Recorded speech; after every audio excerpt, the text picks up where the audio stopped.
Sean.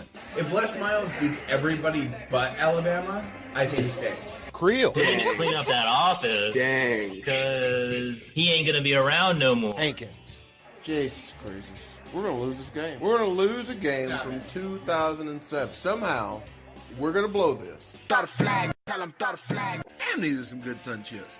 I should buy these more often. Florida? Georgia? Florida? Florida? My daddy coached the Dolphins. I don't know if I really like sushi or if I really like soy sauce. Ever heard of that Panther fan who growls in the YouTube videos? Hey, Saban, what about this? Pants again, he don't give a damn. Uncle John's been acting strange. He ain't been right since Vietnam. Sweet home Alabama, play that dead man song. Turn those speakers up full blast, play it all night long. We are in the darkest time in Throw the Flag Network history. Oh, wow. Not since the Taco Bell KFC disaster that almost derailed our entire endeavor. Whew. Oh, baby. Hankins is running on fumes. No one knows where I am. And Creel's doing fine. As always. I'm doing okay. I had, for lunch today, I had the $5 box from Taco Bell. Cheap plug. Have you had And the, then the nacho? new nacho fries or whatever. How are they? They're just okay. I give them like a B. Yeah, sure. I have just one question because I know Creel's got a tight 60 that we got to fit into right here. I love a tight 60 and a $5 box. Hey. Has there ever been a romantic comedy where two people fall in love in the capital of South Korea and it's called Soulmates? No, but they should have that song from Hanging with Mr. Cooper that goes, I'm a soul man. See, that's another thing. Da-da-da-da-da. That's another thing. There could be like a Tom Selleck Mr. Baseball thing where instead of Japan, he goes to Korea, South Korea, and he's a soul man. Well, one of the lyrics in Where in I have a feeling we Where in would the probably World got is- that.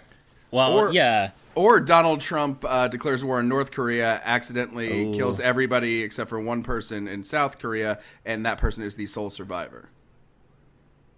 That could work. That could work. There's a lot to go with here. Episode 58 of Throw the Flag. We are ending, I think we're ending our internationally sensational off-season segment. It's kind of sad when you get right down to it. A little something we like to call rating the coaches. We don't have any other football news, right? No college football news. I haven't. Is that why it's so dark? Is that this is the end? There's is- nothing between now and July? We got something cooking up for Okay. our listeners. We have experienced a very large tick up in our previous eps. Maybe it was the Big 12. I think we had a lot of Iowa State fans really like our Probably all those great corrections you did. the Calvin Johnson Memorial Correction Corner. People love when you correct people. Oh, It's America's favorite thing, actually. baby. This is going to be the last. Is this the last episode we're on our blog talk? Yes, this is it. This is it. Also, there's a lot of laughs, man. It's kind of sad. This feed has shepherded us for over a year now. Wow. Through snow and rain and darkness. It shepherded us through a national championship loss and a national championship victory. True story. Sunrise, sunset. Sunrise, sunset, but we're graduating into that sweet, sweet pine crest yonder. If you have listened to Throw the Flag since the beginning or in the first year, and you have not switched over to our new feed, Throw the Flag Football, go ahead and do that now. The next episode you hear on this channel will be a reminder to do that. So that'll be next week. You can find us on ttfnetwork.com. You can listen to us wherever podcasts can be accessed. We are taking on the coaches of the Sex Eastern Conference. How did our promo turn out? It is a Sex Eastern Conference. Fantastic. Creel, you sound like you want to say something. Could you just take a look at the spreadsheet and tell me what is that the right spelling of the coach for Mississippi State's I don't name? think so. Yes, not that it is. I am not correct. It is I 100%. figured you On were the right. air. It is 100%. Yeah, I figured you were right, Because- and I just wanted to really get tickled by that. I think Sean was trying to write J. Moorhead. Oh, Craven. I think Actually- Craven. Actually, maybe Right. it's not. No, it's Moor. Yeah. Well, speaking of, let's dive right Johnny into did a typo. Matt's Tight 60 with Joe Moorhead of Mississippi State. Hey, before we jump into Moorhead, can you go over how we would rank him? I always forget. on this? You know what, Creel? That is Creel's keeping him honest. Memorial keeping him honest corner. As listeners know, and we've rated 4 other conferences thus far, 4 other conferences, and Right. Notre Dame and Army. We have a 7-tier rating system. The ever-growing rating system. I think it was expanded 5 a little last bit. year. It was Yeah. 5 last year, but this year we added rename the stadium. So that's you're sired in the you're fired parlance. And No, that one was once you retire. Oh, once you retire. Right. and of course we added the very first one that we're going to start with, brick through the window. That's a 0. That's the worst you can get. Not only The are you absolute fired, worst. but get out of here. We're throwing a brick through your window, as it's called. Soul man. That is the lowest. We're ascending or descending from this point. Well, because I started with 0, Right. if I were a betting man, I'm going to say that we are going to ascend. ascend, okay. Okay. Number 1 is back up the moving trucks. Beep, beep, beep. Get the heck out of here. We haven't thrown a brick through your window, but You're if fired. If you coach another season, we probably will. You're fired. Number 2, you're not fired yet, but you know who is But fired? it's getting there. You know who is fired? The coordinators. They're fired. Number 3 is stay the course. And this could be for any number of reasons. You know, if we think you're properly valued, if you just started and you haven't coached a game yet, or if you just coached 1 season and you coached at expectations, we're staying the course on you. We want to see what comes out of you next year. We're excited, or we're not ready to fire you yet. So that is probably the largest, the most girthy tier that we have. Number 4, we're going to extend your contract. You've been impressing us. We want you around for a long time. If somebody tries to poach you from us, we're going to make them pay. Gotcha. Hankins, what do you think of the Death Wish remake with Bruce Willis? And please phrase your answer without using the Jeff Goldblum quote in the original. Okay. I gotta say, it didn't really seem rapey enough for me. Number 4, extend the contract. Number 5, gosh, we love you around. We love you so much. We want to keep you around even after you're gone. In a granite or concrete or brass or iron, or really on any of the heavy metal variety, we're going to build a statue. Right. So that's Of pretty you. good, but Of it's not the you, best. Or of anybody you want us to build a statue for. Gotcha. Number So that's 6. a 5 on the scale. That is the Okay. number 5. We toyed with the idea of adding another one. We're going to make you AD when you're done coaching. That's probably going to be a 4.5, but we'll tackle that next season. Number 6. I'd like to have that be called AD's Nuts. AD's Nuts. Got it. Number 6.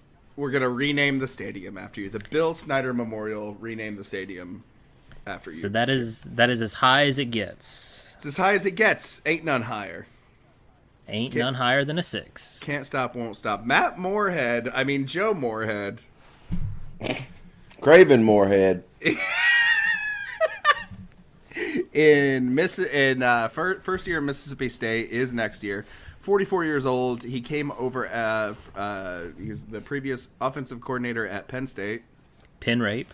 And everybody seems to be very pleased with this hire. This is one of the, I would say probably the second most most exciting hire if you're polling every nationally known sports writer in the SEC. Penn State's been very good on the offensive side of the ball over the past couple of years. Moorhead's been a big part of that.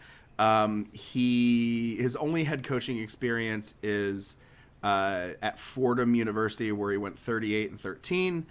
That's pretty good. Mississippi State's paying him $2.7 million. He is 44 years old. I think if you lose Dan Mullen, as they did, and you pick up Joe Moorhead, that seems to be as good as you're going to get as Mississippi State. Yeah, I can just imagine the signs and whatnot whenever there's a game day or some sort of SEC Now remote in Starkville. It's going to say two things. First is more cowbell, Moorhead. Go ahead and print the T-shirts. Just go ahead and start the printing press, because that is a gold mine. Like Sean said, everything for this guy is pointing upwards. He's a young guy. He steps into a pretty good situation. The expectations aren't out of this world. Dan Mullen was always made that program respectable, and as long as Moorhead does that, he can stay there for as long as he wants to. So I think this is a good hire. But since he's new, we're just going to stay the course. So that is a solid 3 for me. But I want residuals on that T-shirt idea. So yeah, I'm sure they haven't already thought of that. Starkville students sullen over Mullen, but love Moorhead. Now that's a good one too. Yeah, it's a 3. Obviously, I am not nearly as high on this as other people are. I feel, there's not a lot of age difference between Mullen and him. I don't know. I'm not impressed by Joe Moorhead. I feel like Mullen had got that program to a position where they could have realistically expected a little bit more out of this coaching search. But the time it happened and as much was going on, maybe it was the best they could do. I don't see it shaking up the landscape much.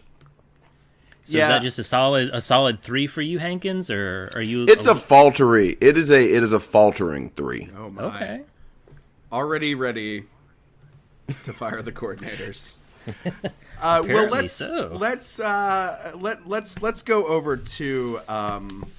Let's go over to Dan Mullen at Florida. It wasn't a surprise for me. That was Florida's number 1 target in their coaching search. Everybody is head over heels about him. He's 45 years old. He was 8-4 last year at Mississippi State, but he made Mississippi State a dangerous team that could knock on the door of the playoffs. They were number 1 for a number of weeks. Very politely, though. They would be very polite in how they knock. Anyone home? It was not an aggressive knock at all. Anyone home? Dan Mullen went 69-46 at Mississippi State. He goes home to Gainesville as the defensive coordinator at Florida. He was the OC. He was the Dan OC. Mullen, OC. They're paying him $6 million in Florida. He's 45 years old. Everybody loves him, but first year, stay the course. If you're paying him $6 million, I'm not losing my mind over you until you actually produce some. I don't know how well he's going to do, but Well, I think that's the key thing here is for right now it's a stay the course, but he's got to turn that thing around, and he's got 2 years, because I think Florida fans expect being very, very competitive. They were in the SEC championship game 2 years in a row. Yeah. Then they had a bad season this year. But when they look right across the border and they see what Kirby Smart has done at Georgia in 2 years, they saw Nick Saban turn it around at Alabama. I think that the pressure is going to escalate very quickly. He's going to have a 1-year honeymoon period, and then all bets are off. Because I think that the the pressure will be on. So this year will be a Dan Mulligan for him. But he should be able to figure it out after it this year. Well, But we'll see what happens. Let's say Dan Mullen, because I mean, let's be clear, the SEC East is still Georgia and everybody else. That's correct. And let's say for the next 2 years, Dan Mullen loses one SEC game. Next year, in 2018, 2019, and both those years, it's to Georgia, and they don't make it to the SEC. They don't even make it to the SEC championship game. For 2 Right. years. What are the three of us talking about Dan Mullen going into 2020? Even if he's 10-2, 11-1 in the offseason, but they can't make it. They can't make it to the SEC championship, and they don't make it into the playoffs because, as we all know, that is a possibility. Well, I will still be beating the drum that I want this dude as my head coach. Look at what he's done. He took over Florida, and he's made him into a competitor. So I will still be on that Mullen bandwagon. What Really just depends on how he's winning. If the offense gets fixed, he is, for every touchdown they score over, 21, that's probably another month he gets to live worry-free. Yeah. That is the problem at Florida for two coaches now.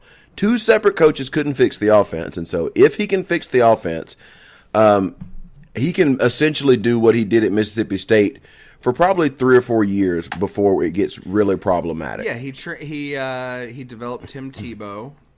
Was he there for Chris Leak? I don't want to assume he was just there for kids. Someone else does. I don't know. Was he?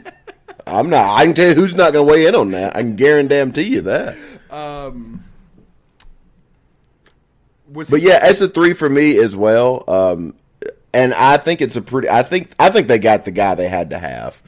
Yeah. I think Florida was in Home a run position hire. where they needed as much stability and just a familiar face. And I think Dan Mullen is quietly really good with whatever fan base he has. I think he'll be fine. I don't know that he'll get them to the national power that they were, but I think he'll be fine. Do you lose any respect for the guy because of a month removed from him signing the papers to move to Gainesville, that he was saying, I'm here at Mississippi State for the long haul. This is where I'm at. I've never been more excited to be anywhere in my entire life, et cetera, et cetera. Not as Alabama fans, I don't, because I'd be a giant fucking hypocrite if I was against him for that. It's a difference between spurning a college team and spurning the Miami Dolphins. If you say I'm not going to be the coach of Alabama, and then you're the coach of Alabama, it's the same principle. But I mean, I don't begrudge him anyways. Even though I don't think the two are necessarily mutually exclusive. Maybe he did really enjoy his time at Starkville. Do you feel bad for Mississippi State fans? I always feel bad for Mississippi State fans in every situation. I really like those folks. They've been very nice to me. Starkville doesn't have a lot of ATMs. They don't. I remember that. They don't. I remember that about my trips to Starkville. How much cash money do you need in Starkville that you got to go to these ATMs all the time? Well, the dollar. You're making it rain in Stark Vegas. Their actual municipal currency are half biscuits. Oh, So- I see. At the time, it was like a peso to dollar ratio. Yeah. But dollars were the pesos. Those half biscuits were at a premium. So I was having to go to an ATM. I think they only took cash for like a shirt that I wanted, or like inside the stadium or something like that. This was 2009. John Parker Wilson wasn't having a good year. Yeah. Neither was I Sean. see. Well, let's keep it in the East. Going up the line. We talked about Kirby. He's going into his third year. He was really young when he started with Saban. He is 42 years old right now. SEC champion, 2017. It took overtime for them to lose the national championship. He is 21-7 in 2 years at Georgia, and they're paying him $4 million a year, which is kind of nuts. I think that's only going to go up. I'm going to extend the contract on Kirby. When he wins a national championship, we're building a statue because that does not come often in Athens, Georgia. As it is in Athens, it is in the Hankins house. Just does not come often. But no, Sean, I think I agree with you. When I said you were running on fumes, I didn't know you were running on fumes. No, I agree with you all except the score. I'm going to keep it as a 3 right now, just because I think he's going to be fine. But I need to make sure that Kirby can perform in the spotlight too. I didn't see anything from him that indicates that he probably wouldn't be able to. He did go out and sign one of the best recruiting classes in human recorded history, not just this year. Yeah. But, having Chubb and Michelle come back next year, I don't think I can really put a tangible value on that. So having those guys not be in the program, I'm going to keep my eye on them just to make sure that things don't get wacky. I don't think they will, but I'm just going to hold steady. And another thing with that is, even if somebody comes for Kirby, he's at the dream job, so he ain't going nowhere anyways. Yeah, I mean, I don't know where he would even go. Exactly. I can't picture him coaching anywhere else. Yeah, Hankins, you bring up a lot of good points. I think I've said this before. I remember saying a lot last year, like, you got to do it twice to impress me. And what he did this past year was fantastic. But I sort of see some teams in the East that are going to be competitive with him more so than they have been in years past. I think Tennessee has an upgrade. Florida has a clear upgrade. South Carolina is getting better every year. So if he can win the East one more time, we'll extend that contract and, increase that salary by like 50%. But for now, it's just going to be a 3. You got to do it twice to impress me. For every coach that far exceeds And if you can come twice, it really impresses me. For every coach that far exceeds expectations their first and second year, I want to see Matt Creel do a complete shot-for-shot remake of Shania Twain's music video for That Don't Impress Me Much. That don't impress me much. And I think that's a great product. I will be a Patreon subscriber if we can get that. I think that's great content for Creel to put up there. Is that the song where she's like in the futuristic roller coaster? She's wearing like a leopard print like parka. It's the song where she's like, "So you're Brad Pitt. That don't impress me much." Well, I'm thinking of So I'm gonna get you. It's a matter of time. Da, da, da, da, da, da, da, da, da, da. I don't know if that's Shania Twain. Oh, that might be the. Oh, goodness gracious! It's been so long. It's been like 15 years since that song was on the radio all the time. By the way, a couple of friends of mine saw Shania Twain in concert last year. I hear she still got it, and from the pictures, she still got it. Hey, I saw her on Broad City, and I can confirm. Love Shania.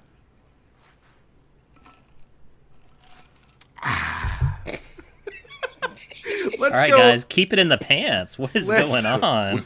Let's hop. Heavy weird breathing podcast. needs to end. We do a weird podcast. Yeah. I am just imagining. So Hankins is on how much sleep right now, Hankins? I'm rocking about a hard 4. A hard 4 in the past 24. Yeah, but it's a hard 7 over the past 48. So, Oh my God! One time Hankins and came to factor visit. in, give me tack on 1,200 miles of driving to that. Jesus Christ. To St. Louis and back in the past 48 hours. One time Hankins came to visit me in D.C. We saw Bob Dylan at the Patriot Center in Fairfax, Virginia, and then we drove back to North Alabama. And I was like, it's cool. I can drive. I can totally drive. And I think I had been up for like 30 hours straight or something like that. And you're like, Hankins suggested that we just get a hotel. And I'm like, That's a pretty good idea because I've been hallucinating for like the past 45 minutes looking at this passenger seat. And I had offered to drive, and we pulled into like the little like circular like roundabout whatever in front of the hotel, and there was like a Vespa like parked on the side, and I just said out of nowhere, "And that's a rabbit." Honest to God, I thought it was like the Donnie Darko Frank or whatever the hell it's called. Giant rabbit. A giant rabbit. So, welcome to Inside Joke Corner that nobody talks about. Let's go to the SEC West. Ed Orgeron in technically... with this voice, I am a much better. You actually are. You could really pull it off even more. Hit us with I it. tell you, we just doing a good job out there paying out there in the Tigers when they come to fall to play. Everything we want to do with Louisiana is Orgeron, is Boudin, Boudin. Ed Orgeron. I don't care what you. There it is. I forgot. There's a rasp. I forgot. Oh, there it is. Now I'm in there locked in. I fired my offensive coordinator. We just wasn't getting the job done, but we got to find something to do to make the Tigers successful because that's what we are. We're Tigers here, and a Tiger don't give up. A Tiger fight. A Tiger bite. A Tiger right. Ed Orgeron, LSU. Boudin. LSU fired their coordinator, their offensive coordinator, Matt Canada, which is what I imagine some people call Matt Hankins, based on his love for hockey, Kathleen Edwards, the Tragically Hip, and poutine. Oh, my sweet thing. Ed Orgeron, 56 years old, 9-4 last year at LSU, 6-2, 6-2 the past 2 years because he was an interim coach at USC and LSU in 15 and 16, respectively. Overall at LSU, he is 15-6. The fan base seems to love him. He's making $3.5 million. I guess stay the course, but only because I am swayed just because the fan base seems to love him so much. But 9-4 is great for LSU where they are in the program's trajectory right now. But I mean, you got to think if they don't stage that comeback against Auburn in the second half last year, they're 8-5. There are a couple close ones. I mean, they lost to Troy last year.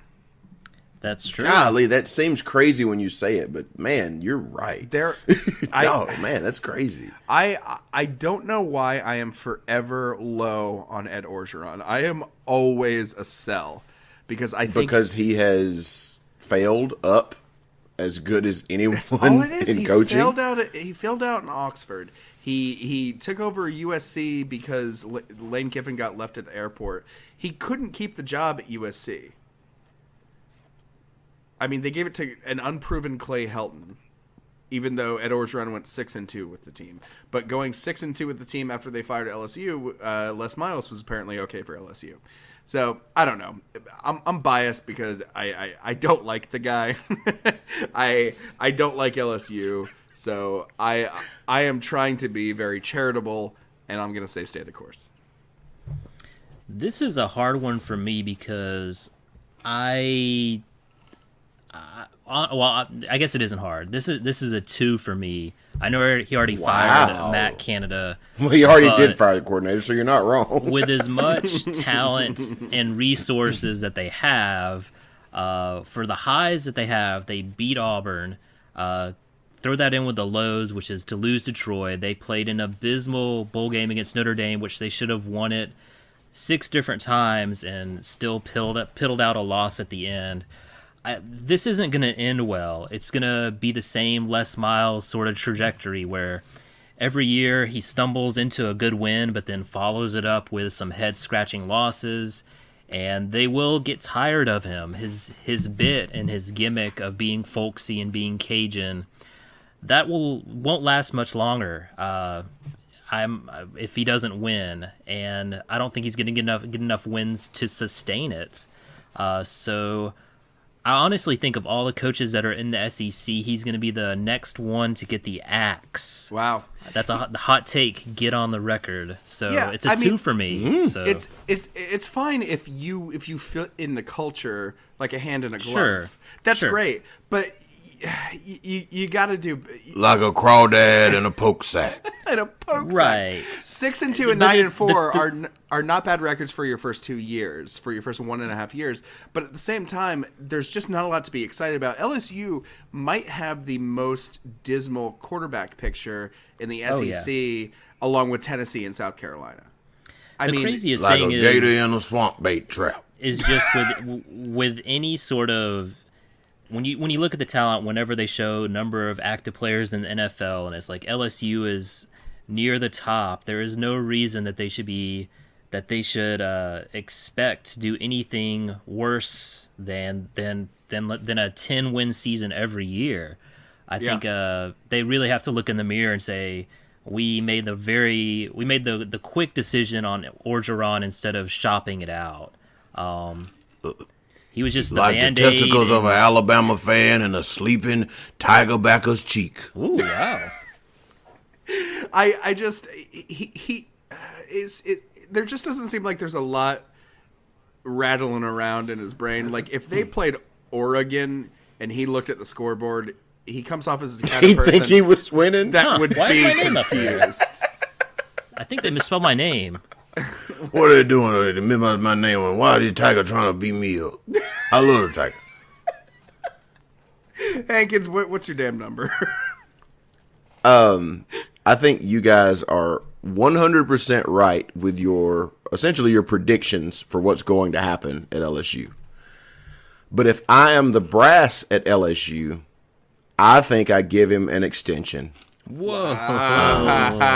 From the standpoint that I do not want people thinking as you guys are thinking.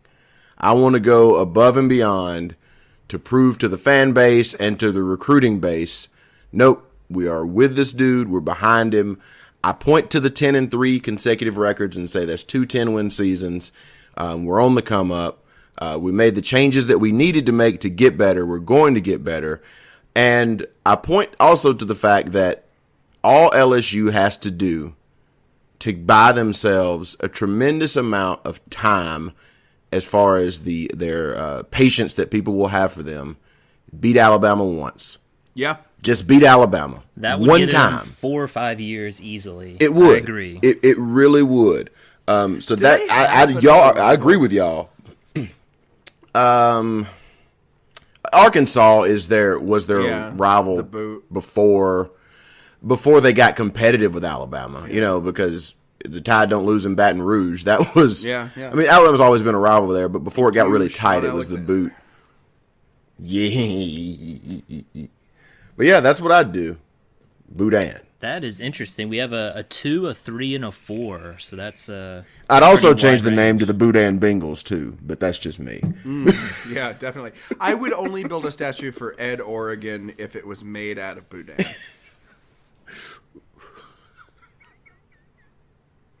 Somebody's wasting a golden opportunity to pull that. That's a major marketing stroke if somebody will just pull that off. For some reason, every time Hankins says boudin, the Bob Dylan song "You're Gonna Make Me Lonesome When You Go" pops in my head because of the line "Things were like Verlaine's and Rimbaud." Boudin and Rimbaud are two different things. One's a sausage, one's a French philosopher. Going back to the SEC East, Mine was like Boudin and gumbo. there it is. One of the many, many, many new coaches in the SEC. In fact, one of 5 new coaches in the SEC, which is goddamn incredible to think about. Jeremy Pruitt, Alabama's former defensive coordinator, the new coach at Tennessee, after an excruciatingly painful and long coaching search. Not really long in the grand scheme of things. I think it was a month or 2 or 6 weeks, but just the rejection after snafu, after possible lawsuit from a Rutgers coach, after another rejection, etc. They finally, I think, hit a home run with Jeremy Pruitt, a very well-respected coach and recruiter. Recruited, I think he recruited Tua at Alabama, even though Which is even the though weirdest. I don't even understand. it is very weird how a defensive coach has recruited a lot of offensive. He's recruited a lot of offensive stars to Alabama, which is very weird. But 43 years old. They're paying him almost $4 million a year. Everybody seems very excited. My rule with this, unless you're, I don't know who I hate as much as Matt hates Lovie Smith, but unless you're the equivalent of that for me, you're going to be a 3 if you haven't coached a game yet. Yeah, same here. I don't think he's necessarily the home run that you think he might be, but he's a strong gap double, I think, and certainly. Having the trash can that they had last year coach the team My God. would have been an improvement over Butch Jones. So, I mean, yeah, it's a 3. Trying to fit this into a tight 60, we just have to, on another day, we really got to talk about what Tennessee did in 2017 again. Sorry. Well, I have another I was going to say I have a T-shirt idea for the University of Tennessee. I don't think they're a Nike school. But if Just they were, Pruitt. They are an Adidas school. They should have T-shirts that say "Just Pruitt." I was gonna say Pruitt's getting hot in here. That's pretty good too. That'll work. The only problem I have with this is he's a virgin head coach. He's 0-0, 0-0, 0-0, 0-0. He's got no chops. It's a tight 60, Creel. That's a tight 60. It's very tight, this record. I mean, his record is Going over to the SEC West, another kind of newbie, even though he coached the majority of games in Oxford after... You remember when Hugh Freeze just got fired 2 weeks into the season because he had an insatiable hunger for hookers? Matt Luke, the offensive line coach, was promoted to HBC at Mississippi, at Ole Miss. He was 6-6 last year. It's his only head coaching gig ever. He's 41 years old. He's being paid $3 million a year. He was officially named the official head coach, not just interim, very quickly after Mississippi's season ended. And Hankins put it best by surmising that the only reason why they did that is because they know there are more sanctions coming, and they're resigned to be absolute dog shit for the next 2 to 3 years or more. Yeah, this is just this guy got us through. We'll take a flyer on him, and if he works out, that's great because he knows that we were with him when he had nobody else on his side or anybody coming after him. So it's fine. Just hold on to this guy for a little bit. See if he can keep everybody afloat. And so that's a solid 3 with the caveat that if I'm the athletic director at the University of Mississippi, we change this dude's name because I don't like people with a first name and a last name when both are technically first names. So he's going to have to change either his first name to a real last name or his last name to a real last name, if you get what I mean. Especially when both names are books of the gospel. Yeah. No, he's got to I mean, what's his middle name? Mark John? Yeah. Take fucking that, Matt Luke. Yeah, take it. Just take it. Just fucking take it. Just take it. So you're giving him a 3. That's a 3. More like Matt lukewarm. Because but yeah, it's a 3. He needs to stand there, not get in trouble, take the punches, and get as many $3 million from them as he can for as long as they're on probation, save his money, and enjoy his life after this. I am kind of curious what Colonel Reb has to think about this situation. Unavailable for comment tonight, boys. I can tell you that Colonel right Reb. now. When I think with the amount of sleep that Hankins has had, he only had the energy to call one of our friends. Sure. And that was Ed Oregon. Mm-hmm. Ed Oregon, I got, but Colonel Reb, no. No. I feel like Colonel Reb might really say some things tonight that would get us in some trouble. I legitimately torn between a 1 and a He 3. is living in a post Black Panther world, and I have heard him do some ranting. Maybe Colonel Reb went to see the movie and he had an epiphany. I mean, anything could happen. My dad DVR'd Roots tonight, so I was legitimately caught between a 1. He's going to cut it off after the first hour, though. That's what I was kind of saying. In between, I'm sorry. I stepped all over your joke. That's my bad. In between, I was really in between a 1 and a 3 for Matt Luke, just because. Okay. I mean, are you serious? You're going to keep this guy, but I mean, it's Mississippi. Dude, there's nothing. There's nothing they can do. They're dead in the water. Their dumb quarterback transferred on them. There's nothing that can be done. Who was the coach of Mississippi stay the when course. Eli Manning was there? That was David Cutcliffe. David Cutcliffe. Yeah. And they cut him off the second he had a losing season, and they've been spinning since. So, except for the 2 years when they beat Alabama, but you know. What we got trophies for those years. What did they get? Boo, yeah. Suckers.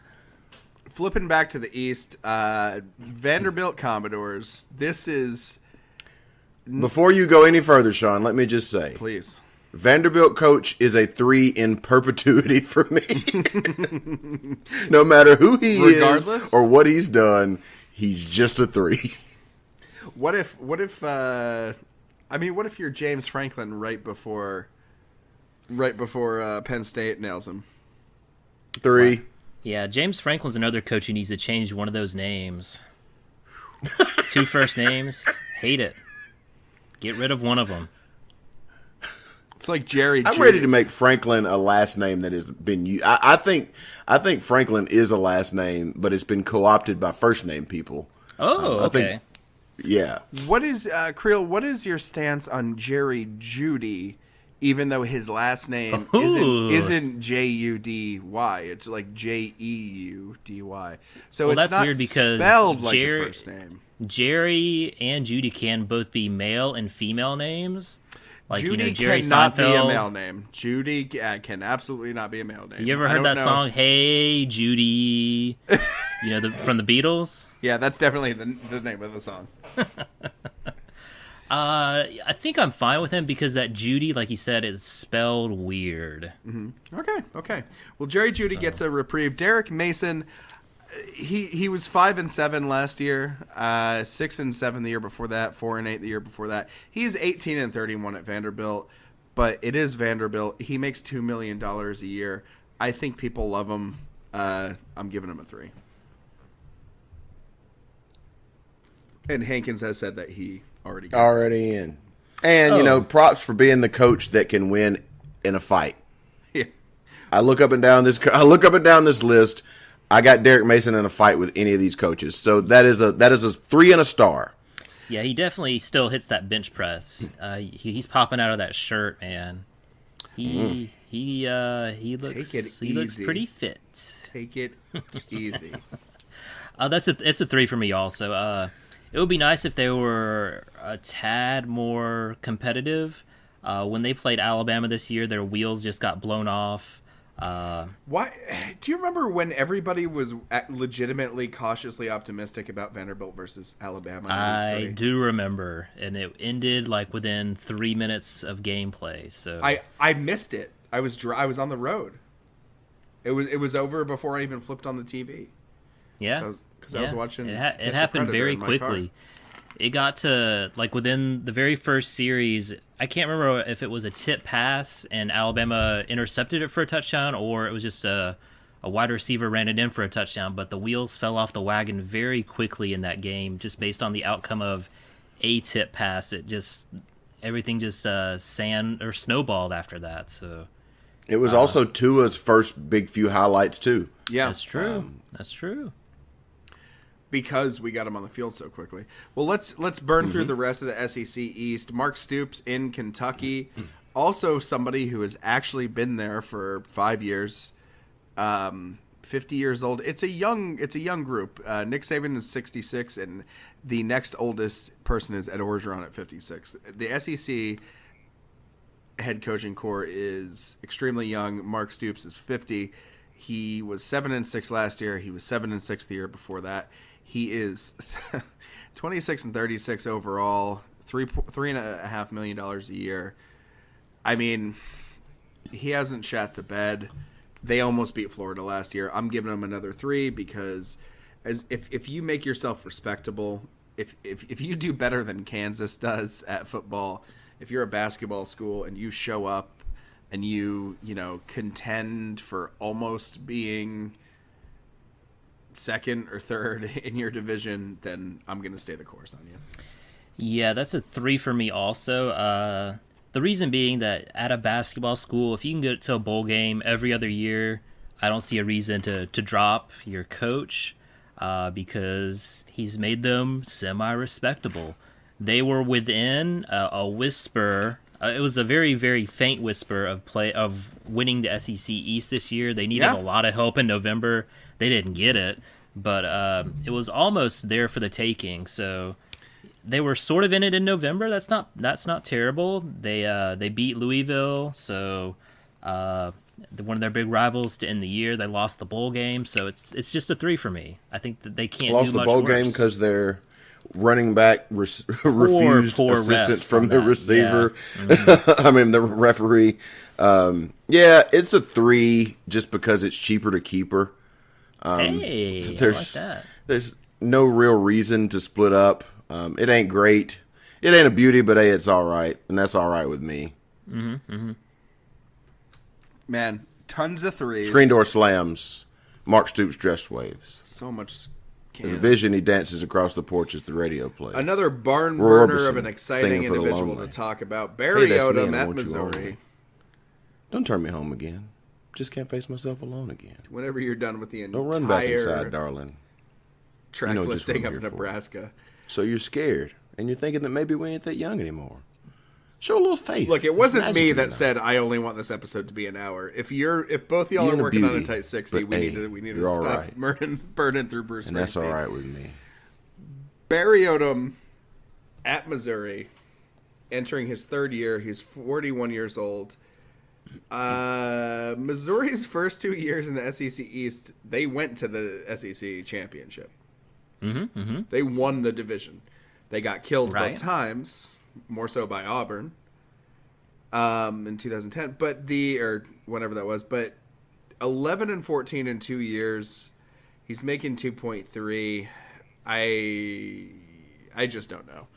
He has been serving as one position or another in Missouri since 2003. Wow, that's a long tenure. So he has been there. He's entering his 16th year in Columbia. And I mean, if the fans don't like him, then his bosses sure seem to. So, I mean, he's been there since he was 26 years old. I guess stay the course. You're Missouri. Who cares? Go Tigers. Yeah, for me, I don't think they can do much better. I don't think they can do much worse. It's a 3 for me with the caveat. We were rolling out T-shirts to say, got B.O., Barry Odom. And then on the back, it says, we do Barry Odom for life, Missouri head coach, football, SEC, Tigers. I rate that T-shirt a 0. A brick through your T-shirt's window. That is the You don't like the got B.O.? That Which is- part? The front of the T-shirt or the back of the T-shirt? That is the Fergie singing the national anthem version of a T-shirt idea. The back of that T-shirt is great, Creel. Don't you let negative Nancy over here tear you down. Especially at the end when you wrapped it up with SEC Tigers. That was particularly good. Right. They sell themselves, so. This entire show is bullshit. Waste your summers praying in vain for a savior to rise from these streets. Barry Odom is no hero, and that is understood. That's why I'm throwing a brick through that son of a bitch. Oh! Wow. Last year was an embarrassing open. They got was. themselves You know what? It's not together long in the that I'm second half. swayed. It's not long that I'm swayed. I'm firing Barry Odom. Firing him? I'm firing him. Goodness gracious, guys! He went to a bowl I game. want you to call him, Sean. I want you to call him and tell him he's fired. And while you're on the phone with him, just let me know, and I'll fire that right through his window. I want him to know he's fired. I wanted to punctuate it. I mean, they won the East. I know the East was down, but Missouri should not be a laughing stock. They shouldn't be a punchline and an embarrassment. And they scored a lot of points, but they gave up so many more. Now, you got to go, dude. You got to go. He did. Barry you know what? Godum is what you're saying. You know what? He did improve on a 4-8 to a 7-6, so I'm upgrading him to a 2. I'm firing the coordinators. I think that's fair. I think there's room for improvement. I can honestly see. You know what? I did already call LSU Orgeron being the first to go, but I could see Odom being in the second or the first to go out of the East because I think that the talent with the new coaches there, it's going to force somebody out, and I think he's the low man on the totem pole. So Yeah. the totem pole, get it? That's the second I got T-shirt. it. I That's got the it, brother. second T-shirt I on got that it. one. Silly dog, hit the totem pole alive. The Odom totem What pole. the fuck is going on?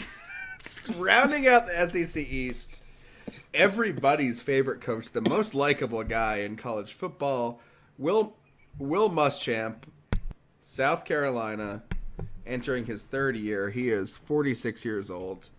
Another 9-4. That's not bad. That's nothing to wring your nose at. Ring your nose up. 15-11 in 2 years at a school that is impossible to do anything at. Steve Spurrier, the best he had was 11 wins. Lou Holtz couldn't really light the world on fire over there either. 43-32 as a head coach all time at, which is basically Florida and South Carolina. He's making just over $4 million a year. I mean, I guess I'm going to stay the course. If you're South Carolina, you're 9-4, but I just don't know. I mean, Yeah, Sean, I agree with you. He can wear you thin very quickly. Once he starts losing, he is very unlikable. he's an embarrassment on the field. Sure. The shit Sure, that he sure, pulled when he was coordinator at Auburn, when he was DC at Auburn, and wasn't he like storming the field or something like that? He gets too intense. I think he's headbutted lockers and needed stitches, at halftime and like punched players but they chalk it up to, oh, coach, yeah, you're getting us all riled up. But like, he also draws flags. He also draws 15 he gets yards too on into sportsmanlike penalties. That hurts his own players. So yeah, I agree with all that. A 9-win season is great, but you got to do it twice to impress me. That So don't it'll be a impress 3 for me too, because that don't impress me much.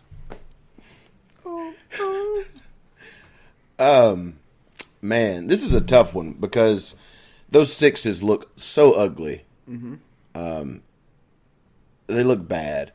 But man, South Carolina was hurting after Spurrier left. I guess it's a 3.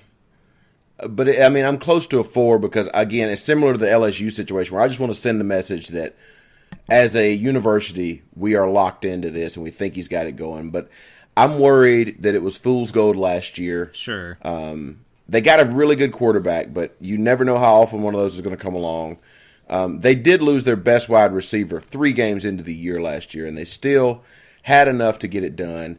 They beat Michigan in the bowl game, which is spectacular. And I really liked at the time he fired the communications company that provides headsets to them at halftime and then rehired them in the final. I did enjoy that part. So I'm going to give him a 3, and if he can give me 9 wins next year, we're locking this thing up long term. So in South Carolina, I think they're Jake Bentley. They lost Bentley. They attempted 397 passes in 2017, and the quarterback that they lost threw 394 of them. Wow. So they have 2 potential starters. Michael Scarnecchia, who has been a career backup, and Michael Scarnecchia. Jay Urich, who got a rep during the bowl prep. Hey, that's a T-shirt. They have a 4-star dual threat decree on Joyner, but he needs to develop. I mean, I don't think that they're going to have much behind center, but Where did Bentley go? I think he just graduated. As a sophomore? That don't impress me much. Yeah, I mean, he's a sophomore, but I mean, he is. The popular theory is that he will not be the starter next year either. Who is positing this theory? A couple writers, 3 out of 3 writers that I read. I'm gonna save the correction sweeper because you've confused me. But I'm pretty sure he's a sophomore. He is a sophomore. And he's definitely not in the draft. No. You think he's going to get beat out? No. Yes, I think he's going to get beat out. I assume. Oh, you're he crazy. left. You're talking drunk talk. Well, I mean, come on. I am. Ooh, he did 3. Okay. Back to the SEC West. The least exciting head coach to talk about left is Chad Morris, first year at Arkansas. He was 14-22 at Southern Methodist. Ew. He's 49 years old. I mean, Arkansas made a huge play for Gus Malzahn. Malzahn turned him down.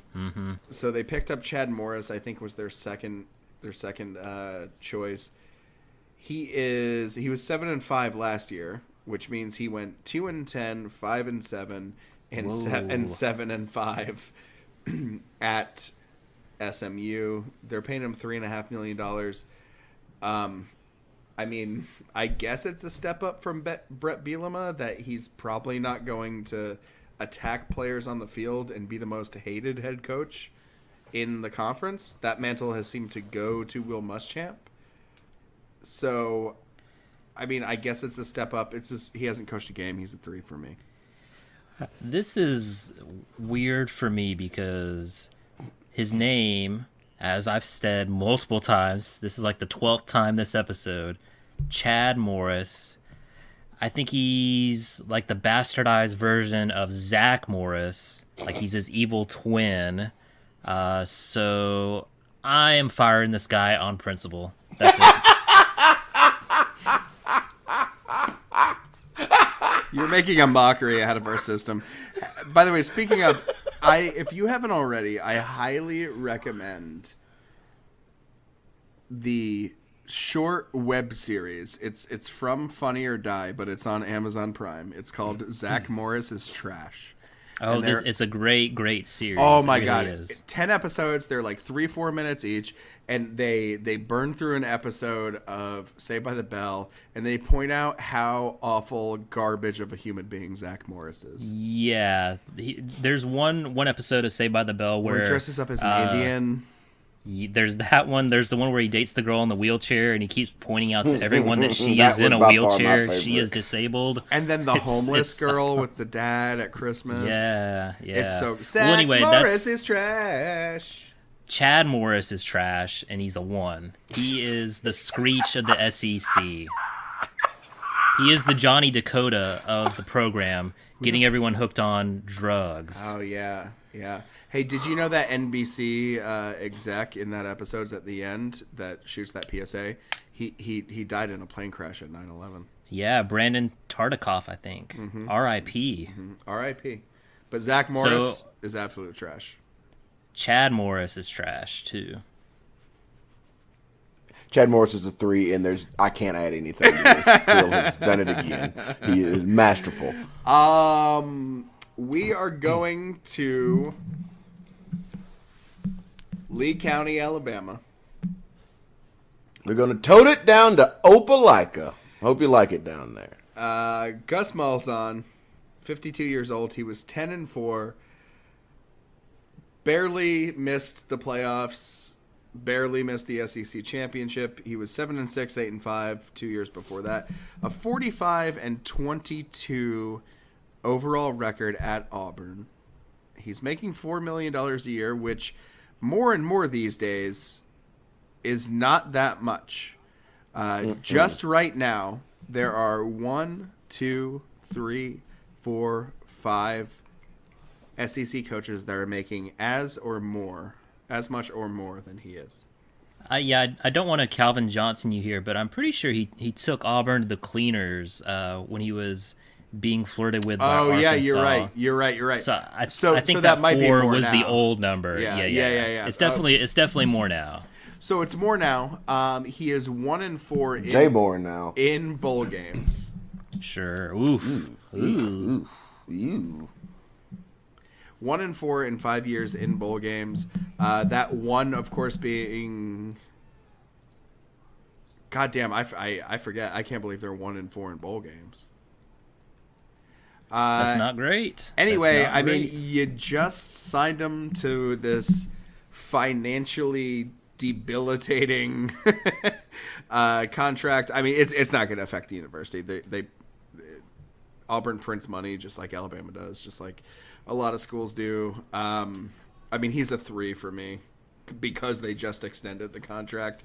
But even then, I don't know. I mean, 10-4, they could have been 11-1. Not that would have changed going to the SEC championship, but Auburn fans and Alabama haters and Georgia haters alike can argue what Auburn did, that they beat both teams in the national championship, but you gotta play within the parameters that the rules are that year. I mean, you can't say what if, and I mean, because of that, Gus Malzahn's only a 3. You gotta, if Gene Chizik won a national championship and it wasn't good enough 2 years later, I mean, I'm surprised Gus Malzahn is still around, to be honest. Yeah, this one is a 3 for me also, but all those things Sean laid out are perfectly true. They beat the 2 teams that were in the championship game. They also lost to the national champion UCF Knights. So they had a terribly tough schedule, compounded with playing at Clemson, a college football playoff participant. So they played arguably 4 of the best teams in the country were on their schedule. Yeah. And 3 of them gave them losses. So it's weird for me because the way that they sputtered against Georgia in the SEC championship game was odd. They blew that game at LSU. But I remember saying this last year. If he can turn around the offense, he deserves to stay there. And that's what he did this year. That's kind of what they did. They rebooted the offense. They looked much better, much crisper. They got first downs. They were able to get some points. So I think a 3 is fine, especially with the fat contract that he got. He took him to the cleaners because they were rotating through ADs, and they knew if they didn't lock him up, he was going to go to Arkansas. So, kudos to Gus Malzahn. He's going to be there for a while, so it's a 3. And next year is going to be, I mean, Stidham's going to be there next year, sure, for 1 more year at least. And I mean, after that, they have this guy Joey Gatewood behind him that is probably going to be good even after Stidham. So. Right. Alabama and Georgia fans have a long haul in front of us. Yeah, I mean, the sentiment should be a 4 because they, in real life, did extend the contract, and I think that's what, what last year necessitates, except for the fact I look back at 15 and 16 and see 7s and 8s there, and so I can't get higher than a 3. Yeah. Because if a 4-year span you have 1 10-win season at Auburn, you probably should be fired. I know that it's fun, given that they're on the other side of the fence from us, to say, you keep firing coaches, blah, blah, blah. Right. But, I mean, I would be if my coaches had the records that their coaches have, I'd have the exact same sentiment. I cannot fault them for that. I think they're doing it right. I think they should aspire to compete at a national championship level every year, and if they don't, you got to get up out of the paint. So it's a 3, and it's going to go from a 3 to a 0 if that number is not double digits or better this year. It's crazy. Gus Malzahn is always like a 2-game losing streak from being on the hot seat, and technically he is on a 2-game losing streak. as we speak. But if they drop that first game to Washington, I could really see the heat getting on him by the time that LSU game rolls around. It could be the loser leaves town game that it always is, or seems to be. So Is that in Seattle or Auburn? it's in Atlanta. It's one of those kickoff Oh, it's the classic Chick-fil-A games, yeah. kickoff classic. Right. Oh, you know SEC ain't gonna go on the road play nobody. They don't do it. Unless you're Tennessee. I'm not going to end it with Nick Saban. Oh, okay. So let's do Nick Saban, the dean of Okay. the SEC. The dean. He has been there since How great does that sound? nuts, especially for the preceding fucking 5 years before him. Nick Saban's been there since 2007. This is going to be his 12th year. In Tuscaloosa, he's 66 years old. A young 66. A sprightly 66. 13, Old chicken makes good soup. 13-1 last season. We all know what the one was. One national championship. That was the one. That is precisely what it was. I remember posting a photo on Instagram of the Sports Illustrated cover, which should have been the very first Calvin Johnson Memorial Correction Corner, when I said, oh, they put Alabama on the cover, and then both of you rightly corrected me that you live in Alabama, it's probably regional. But the Alabama cover was Jalen Hurts. They are back. Bama barely missed the title last year. It won't happen again. And it did not. They barely missed it. They barely missed it. But it was Nick Saban is 127-20 at the University of Alabama. He is 218-61-1 all time. He makes just over $11 million. Whoa. With bonuses, Still at twice the price. compensation, etc. You know, we a couple years ago, 5-6 years ago, Creel and I were talking about, like, if you're Texas, just throw 20. If you really want Nick Saban, don't let this rumor go on every single year with Mac Brown, and then, you know, Muschamp in waiting, and then Charlie Strong. Just throw $20 million at him. You have the money. Like, just consider Longhorn Network be the bank to get Saban there. Whatever money that makes, throw it at Saban.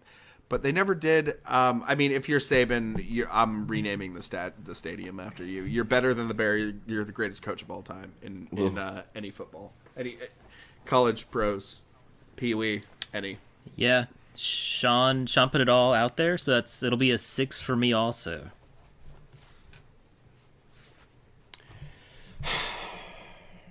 I only make it a 6 because there isn't a 7. Oh, wow, that's true. 3 6s, which is exactly what the rest of the conference say when they think of Nick Saban. But I mean, we're belaboring the point. There's sign of the beast there's mode. no getting around it. Yeah, ooh. If that's a Sean Majors original, you need to get that on a T-shirt. That's pretty good. I don't know, man. Creel's fucking. Hey, do you have BO?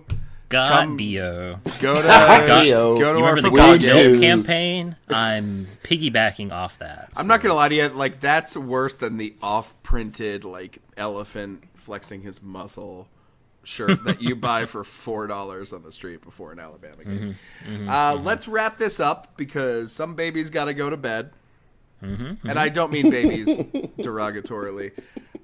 Jimbo Fisher robbed Texas A&M for all they could possibly It's have. true, 100%. Rightfully so. He rightfully so. I always say that you can't blame your record on the loss of any one player, even if it's a quarterback, even if it's somebody that is on the short list for a Heisman, even if it's the best player in your team. If you are a good coach, if you're a good football team, you have the depth of somebody to step into that, even if it's for one play or one half or 12 games. Jimbo Fisher had his quarterback knocked out at the end of the first game against Alabama. they proceeded to go 4-6 for their next 10 games. Jimbo Fisher, even before he was done coaching the regular season, left Tallahassee after going 10-3, 10-3, 83-23 at Florida State. He left to go to Texas A&M. He finally, after rumors cropping up every single year of Jimbo going to Auburn, to really anywhere, he finally went to Texas A&M. 52 years old, still relatively young. They paid him not just $7.5 million a year. The entire the total of his contract is guaranteed. Wow. 100%. Yeah, like so 5 it doesn't years, matter if what he quit does. tomorrow. Yeah. Mm-hmm. So and Creel said this, I think, on this show when Fisher got hired, that there's no incentive to win. There is not. If you're you're making $7.5 million a year, and I think it's for 10 years, however much it is. I mean, here's $75 million. You never have to pay any of this back. That being said, he's a 3. I mean, let's see what he does. I mean, all of what Sean said is true. They threw this big pile of money. And it's not like we'll pay you $5 million a year, and if you win the SEC, we'll double it, and if you win the national championship, we'll throw you $2 million. They settled on 7.5. So, like Sean said, kudos to Jimbo Fisher for always keeping somebody on the phone, letting his agent know he was interested in leaving, and fell into a position of a school that is starving for more success than they've had recently. So I can't blame him for going for it. I don't think it's going to end very well for either Jimbo or Texas A&M. But right now it's a 3. But I could really see it falling apart very, very quickly because this last year at Florida State, like Sean said, injuries happen. We saw Alabama go through a whole bunch this year. They didn't phone it in when a linebacker got injured, or the other linebacker got injured, or an offensive lineman got injured. So it's just weird. We lost our entire linebacking core. I'm just not sold on him being this valuable. So, but heck, it's a 3. We'll see what happens.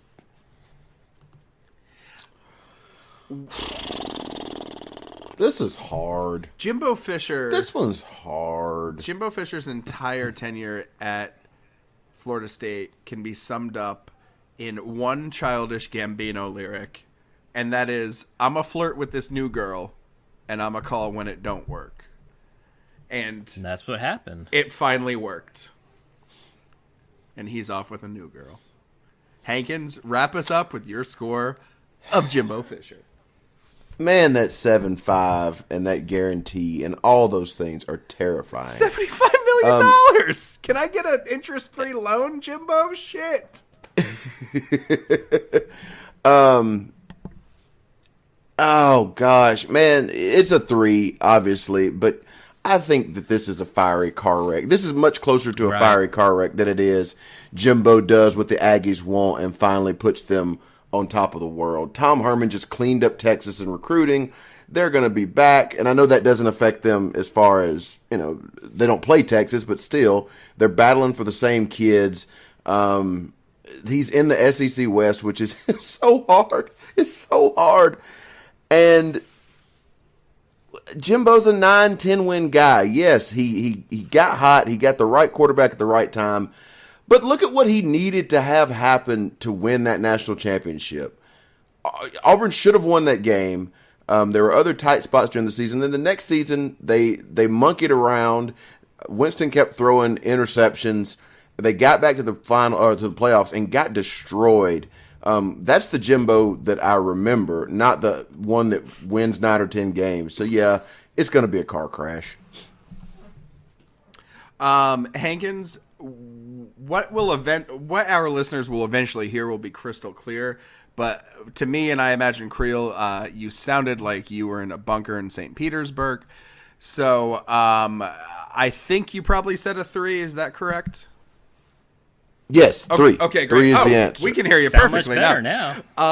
now. That concludes our ranking of the SEC coaches. I think this was a steal in getting through this in a little over an hour.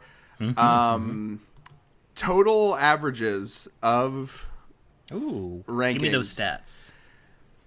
I came in. This was all low. This was all low compared to other conferences, which is kind of surprising. I think we're probably more critical to our own conferences. I think just all those threes is what happened. There were so many new coaches. So many new coaches. It swung it. So many new threes. A couple bricks through the window, or one brick, one fire because you didn't like somebody's name, and. But Nick Saban really upped all of our averages. Creel gave an average of 3.0 to everybody. So I am staying the course pretty much. Yeah, For the SEC. You gave 12. You gave 12 threes, Okay. a 1, a 2, and a 6. Okay. All right. That seems fair. Well, the conference did produce a national champion and the runner-up. So I guess staying the course would be the prevailing theory anyway. And a team who played the national champion, Right. South Florida, the fake national championship, Alabama, Alabama, Georgia, and Clemson. Hankins, you were 3.07. That's a little bit above average, sure. Even though you threw a brick through Barry Odom's window.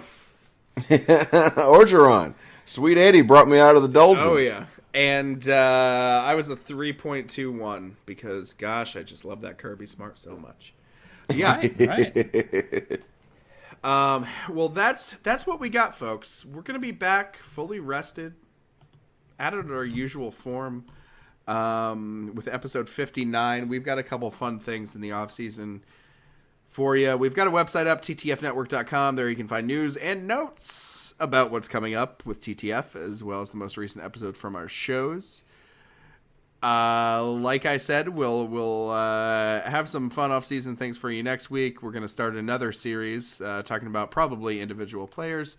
If you like what we're doing, don't forget to listen to our other shows, Cold Dog Soup and That's Discussing, available wherever podcasts can be accessed. And if you like to support us in a more personal way, consider becoming a Patreon at patreon.com/TTF. That's PATREON/TTF. Tango Tango Foxtrot. If everyone listening right now kicked in $1 or more a month, we'd be able to make some serious investments into Throw the Flag Network. Goodbye, everybody. That don't impress me. Now, Baby, all these cities, ain't they all starting to look all the same?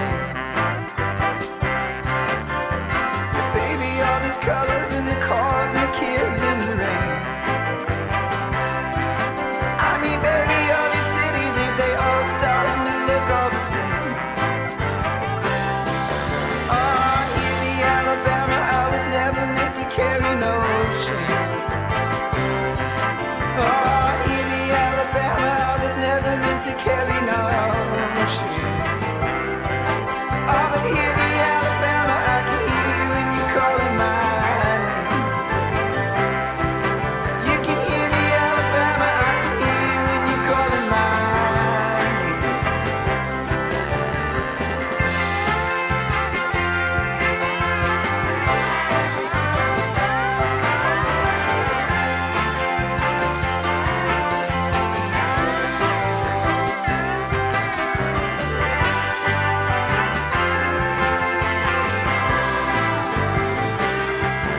And if I'm talking to you, mister, then you best be writing down what I say. And if you're talking to me like that, then you best be quickly walking away. I ain't came to stand here for none of this bullshit, man, I came here to play. Oh, in Alabama, I was never meant to carry no shame.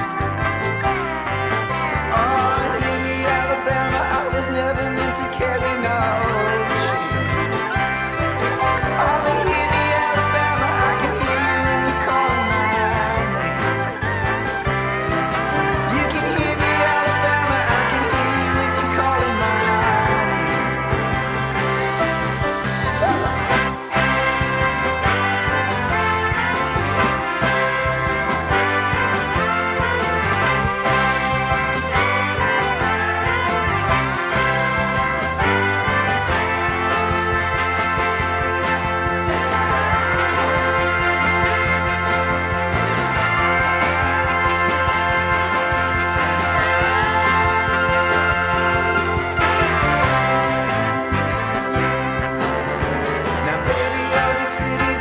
all-star